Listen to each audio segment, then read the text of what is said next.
Yes. Stand. Yes. Well done. Gronk, sit. Yes. Down. Yes. Stand. Yes. Well done. Good boy. Gronk, leave it. 1, 2, 3, 4, 5, 6, 7, 8, 9, 10. Yes, take it. Good boy. Gronk, watch me. 1, 2, 3, 4, 5, 6, 7, 8, 9, 10. Yes, good boy. Well done. Sit. Yes. Stay. Yes. Stay. Yes. Stay. Yes. Stay. Yes. Stay.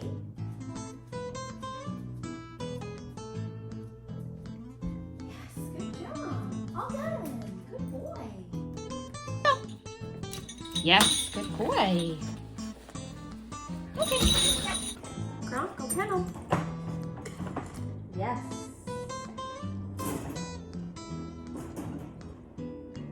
Gronk, stay. Yes. Stay. Yes. Stay. Yes. Stay. Yes. Stay. Yes. Stay. Yes. Stay. All done. Gronk, stay. Yes. Good boy. All done. Gronk, sit. Stay. Yes. Stay. Yes. Stay. Yes. Stay. Yes, good boy. All done.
going to show you how Gronk does for our off-leash hikes. Ready, Gronk? Let's go. Good boy. So I start out with a high rate of reinforcement, rewarding them every time they check in. And then as I see that I'm getting success and they're staying nice and close, we can start to lower that rate of reinforcement reward a little bit less often. We want to find the sweet spot between rewarding enough so that they'll check in here and there, but not so much that they don't leave our side. So I want him to go off and sniff and explore a little bit. And then here and there, he should be checking in for that treat, just like he is right there. Okay, go play. Now, as we're feeding the treats, we don't just want to go from giving lots of treats to just stopping and giving nothing. We're going to start to go to a lower rate of reinforcement. We're also going to start to switch it up with praise and affection sometimes, so that we are still acknowledging the behavior, even if we're not going to give a treat every time. And that's a common mistake a lot of people make when they're trying to feed the food, is they think, well, we've got the behavior, we don't have to reward it anymore, and they stop giving any kind of reinforcement. And then the dog's learning it doesn't get anything anymore, so they start to give up on it because it's not working to get anything. Now that's what we do on purpose for things like jumping up or barking at us or any kind of annoying attention-seeking behaviors. We ignore those behaviors and we walk away, and we teach them that that behavior doesn't work to get anything.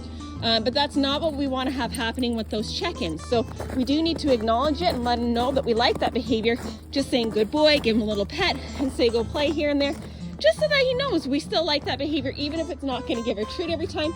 But here and there, it does get a treat, so that we are rewarding him enough to keep playing the game. Out here, I'm mostly just using kibble for Gronk. Because we've worked together lots in this environment, it's really easy for him to make the choice to check in and work with me. But anytime you go somewhere new or there's new exciting smells and sights and distractions, you're going to need to switch it up with some higher value treats. So things like chicken, hot dog, cheese. The idea is you want your best value treat to trump anything else in the environment, so that whenever you ask them to do something, they happily do it, expecting to get the best outcome from you. Now, as we're building up this reinforcement history that all the best stuff comes from us, it's important to have a long line on your puppy to prevent them from running off and self-rewarding in the environment. So what I mean by that is, if I go somewhere new and he runs off chasing birds and squirrels, and I call him and he doesn't come and he learns he gets to do that, he's learning that he can self-reward in the environment, and that's what he's going to always do whenever he gets into that environment. So by having a long line on him, we prevent his access to being able to self-reward like that, while we jackpot him for good leave-its and good recalls, until it seems like he's reliably making the choice to check in and work with us. Then we can think about fading that line as we get success. But anytime we start to get rid of that line and he starts to make the decision to run off, go back to using that long line, go back to preventing him from being able to fail while we build up more reinforcement history for doing the things we want, until it seems like he doesn't even think about it. He comes flying in as soon as he hears his name and he checks in regularly. Good boy, Gronk. Okay, go play. This reinforcement history that all the best stuff comes from us, it's important to have your dog dragging a long line to prevent them from running off and self-rewarding in the environment. So what I mean by that is, if I go somewhere new and he runs off chasing birds and squirrels, that's what he's going to find reinforcing. So that's what he's going to do whenever he gets into that environment. If I go into that environment with a long line on to prevent his access to those things, while I jackpot him for good leave-its and recalls, with really high value stuff, he's learning, he gets a better... I've hidden on Gronk. We're going to do an out of sight recall. Gronk, come!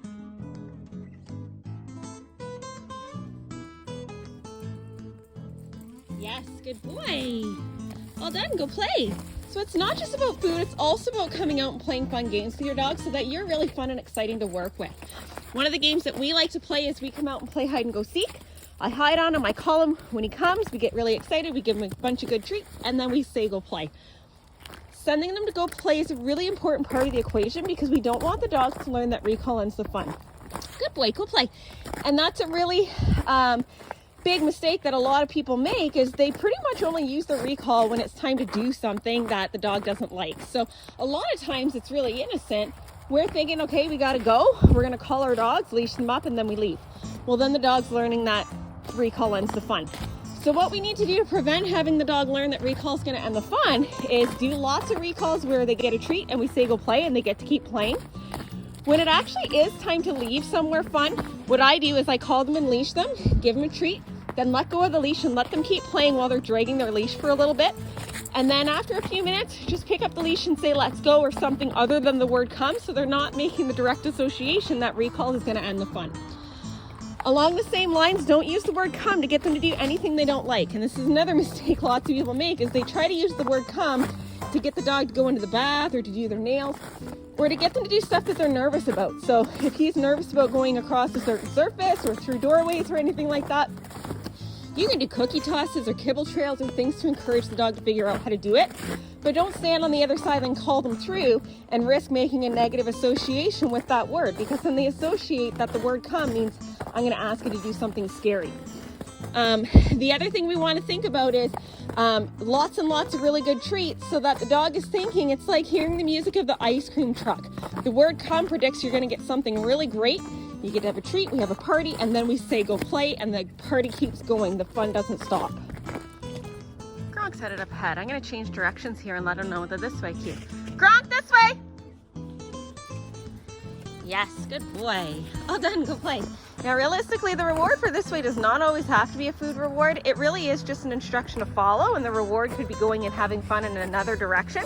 It doesn't always have to be a treat, but if he turns on a dime and comes racing in like he just did, I would give a food reward for that to encourage a really fast response like that in the future. Good boy, buddy. Okay, go play.